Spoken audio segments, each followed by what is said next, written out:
একটি ঘন বনে বাঘমামা জ্ঞানী বাঘ মর্যাদার সাথে রাজত্ব করতেন। একদিন একটি ধূর্ত শিয়াল একটি ধূর্ত পরিকল্পনা নিয়ে তার কাছে গেল। বাঘমামা শিয়াল বলল, কেন প্রতিদিন শিকার করব? চলো একটা চুক্তি করি।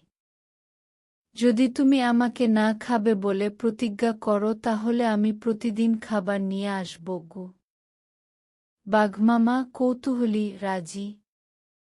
কয়েক সপ্তাহ ধরে শিয়াল তার চুক্তির শেষ রেখে বাঘমামার কাছে ছোট শিকার সরবরাহ করেছিল।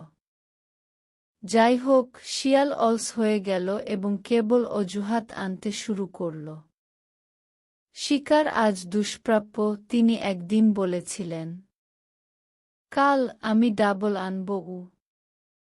বাঘমামা ধৈর্য ধরে তাকে সতর্ক করে দিয়েছিলেন, প্রতিশ্রুতিগুলো বন্ধনের মতো, না রাখলে বিশ্বাস ভেঙে যায়।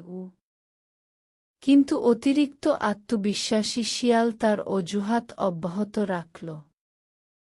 একদিন বাঘমামা তাকে পাঠ শেখানোর সিদ্ধান্ত নেন।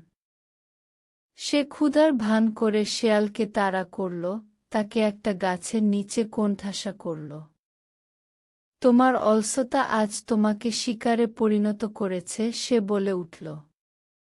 শিয়াল করুণার জন্য ভিক্ষা করেছিল, প্রতিশ্রুতি দিয়েছিল যে তার কথা আর কখনো ভাঙবে না। বাঘমামা তাকে রেহাই দিয়েছিলেন কিন্তু বললেন, আস্থা কাজ দিয়ে অর্জিত হয়, কথায় নয় গে।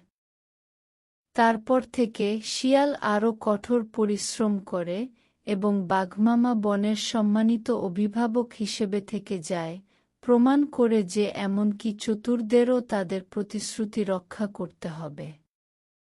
বিশ্বাস কেবল চতুরতা নয়, ধারাবাহিকতা এবং প্রচেষ্টার উপর বিকাশ লাভ করে।